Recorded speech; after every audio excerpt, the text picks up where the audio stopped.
House Maxima.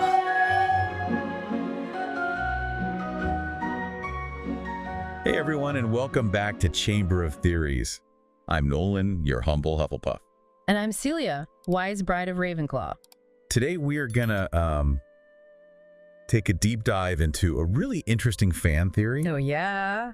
Yeah, so basically it all comes from this detailed post on Reddit by Barnaby World 205. Oh, okay, cool.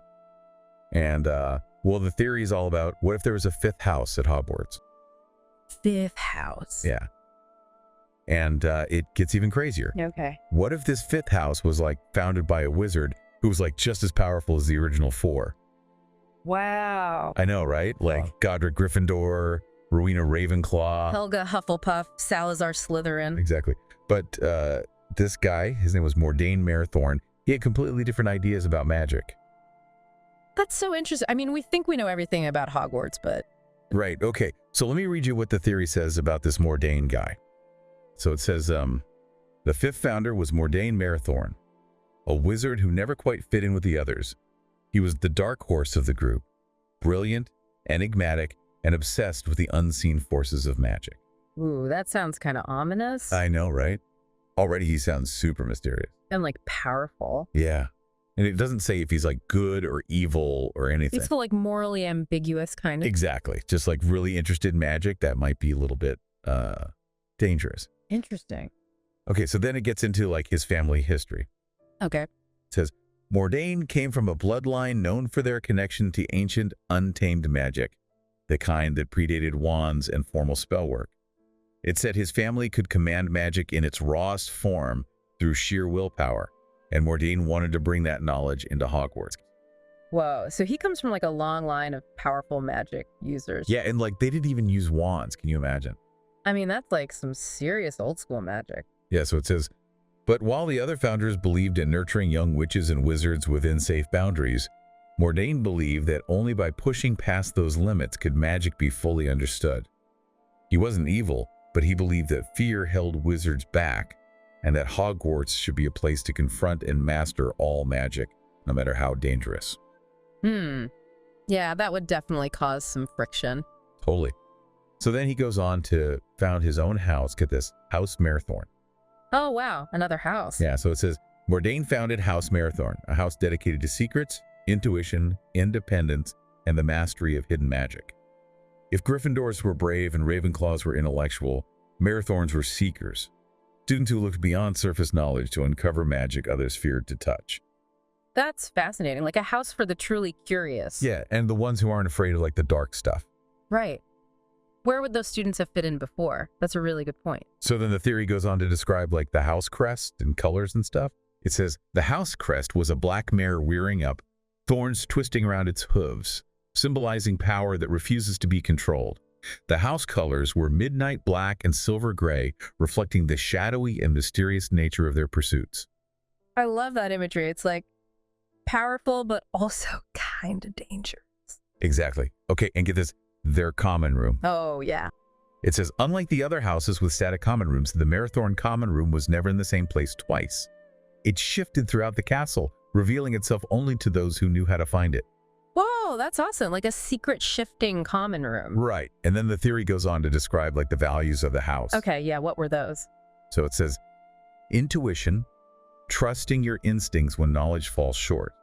Independence, questioning authority and forging your own path. Resilience, pushing beyond fear and limitations to master even the darkest magic. That's interesting. Right. Like, they sound kind of cool, but also maybe a little bit scary. Yeah, I can see how that would cause some conflict with the other founders. Exactly. So that's kind of like the setup, you know? We've got Mordain Marethorn with his unique magic and this awesome but maybe kind of dangerous house. Yeah, and like his whole philosophy is so different from the other founders. Right. So, like, you can probably guess that things don't stay peaceful forever. But before we get to all that, what do you think so far? Like, is this theory plausible? Could there really have been a fifth house at Hogwarts? Let us know in the comments down below. But obviously this couldn't last forever, right? Like, him being so different from the other founders. Yeah, there had to be some conflict eventually. Totally. And that's where things get really interesting. Okay, so what happens? Does like a big magical fight break out? Well, not exactly, but it's close. The theory says that, like, at first the other founders were okay with Mordain's, like, unusual way of doing magic. I guess they were all kind of experimenting back then, right? Like Hogwarts was new. Yeah, exactly. But then, like, over time, things started to change.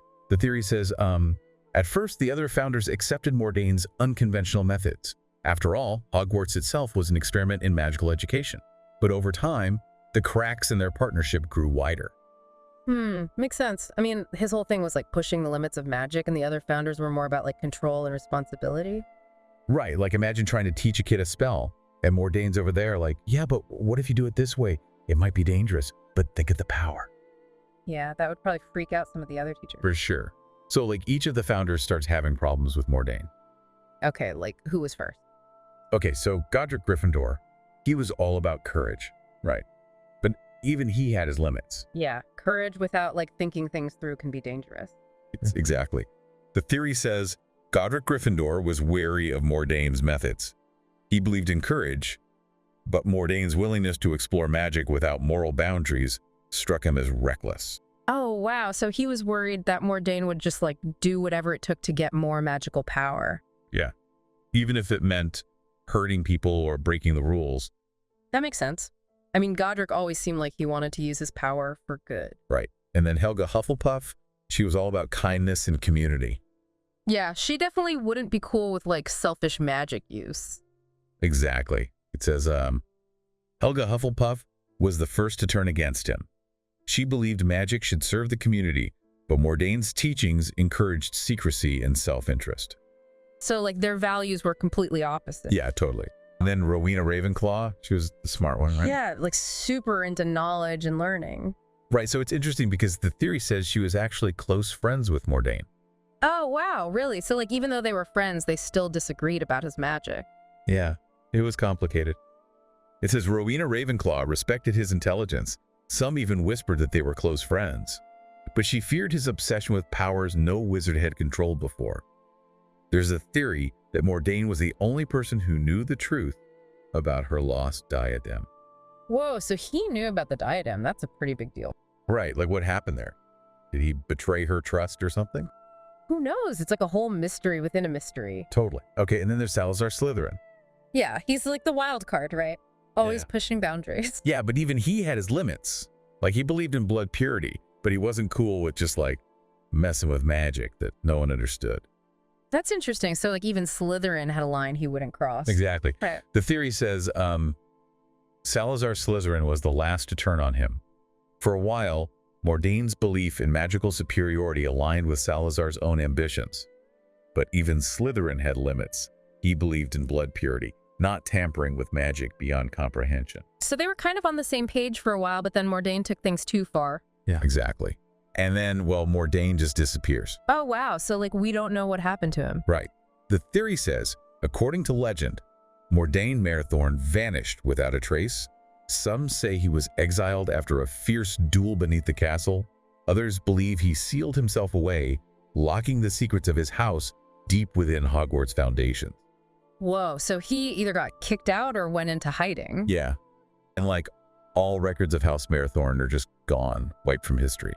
Seriously, like how do you just erase a whole house? It says, after his disappearance, House Marethorn was dismantled. Its students were absorbed into the other 4 houses, or quietly left the school. Every record of the house was purged from official school records to magical texts in the restricted section. It became taboo to speak his name. That's crazy. Like they really wanted to erase him completely. Yeah, it's like they were afraid of something. Right. Like what were they so scared of? Was it just his magic or was there something else going on? Good question. Maybe we'll find out. But okay, so like what if, right? What if House Marethorn didn't completely disappear? Ooh, you mean like what if it's still out there somewhere? Exactly. Yeah. And what if Mordain's magic is still like affecting Hogwarts in ways we don't even realize? That would be pretty mind-blowing. Exactly. And the theory goes even further with this. Like, what if he didn't actually leave Hogwarts? What if he like sealed himself away somewhere in the castle? Oh, wow. That's creepy. Like hiding in the walls or something. Right. It gets even weirder when you think about some of the mysteries of Hogwarts, like the Room of Requirement. Yeah, what about that? Well, the theory suggests that like maybe the Room of Requirement is connected to Mordain's magic somehow. In what way? It says, And here's the weirdest part. The room of requirement is said to shift and reveal what you most need. But what if there's another room, hidden even deeper, that reveals what the castle itself is trying to hide? Whoa, so like the castle has secrets it doesn't want anyone to know? Yeah, and maybe this hidden room is like the key to uncovering them. That's so cool. And like kind of scary too, right? Like what if the castle is hiding something dangerous? I know, right? And then remember all those secret chambers and tunnels under Hogwarts? Oh yeah, like from the Hogwarts Legacy game? Exactly. Yeah. The theory connects those to Mordain too. Like maybe he was the one who created them. Yeah, that would make sense. Like he was all about pushing the boundaries of magic and experimenting. Right. And like what if there's stuff down there that the other founders didn't want anyone to find? Like dangerous artifacts or forbidden knowledge? Ooh, or like maybe even Mordain himself still alive down there after all these centuries. Whoa, that would be insane. Like a secret hidden society of Marethorn descendants living under Hogwarts. That would be such a cool story. Like, imagine they've been secretly influencing the wizarding world for generations, protecting Mordain's legacy. Right. And like what if they're the ones who make sure the room of requirement always works? Like it's all connected to their magic. That would be pretty awesome. Yeah, and scary too. Like what if they have their own agenda? What if they're not as benevolent as we think? That's true. Like power can corrupt even the best intentions. Exactly. So this whole theory just opens up so many possibilities. It's crazy. Yeah, it makes you wonder if we really know anything about Hogwarts at all. Right. Like what if there are whole secret societies and hidden chambers that we've never even heard of? And what if Mordain's magic is still out there somewhere, waiting to be rediscovered? It's like the possibilities are endless. Well, that's about it for our deep dive into the theory of the lost fifth house of Hogwarts. That was a wild ride. I love this theory. It's so creative and thought-provoking. Me too. It makes you look at the Harry Potter world in a whole new light. Definitely. And even if it's not true, it's still fun to speculate and imagine what could have been. Exactly. So what do you guys think? Do you believe in House Marethorn? Let us know in the comments down below. And if you have any other crazy theories you want us to explore, make sure to share those too. Yeah, keep those theories coming. Thanks for joining us on Chamber of Theories. So until next time. Keep your wands at the ready. And remember, The chamber awaits. Lumos Maxima.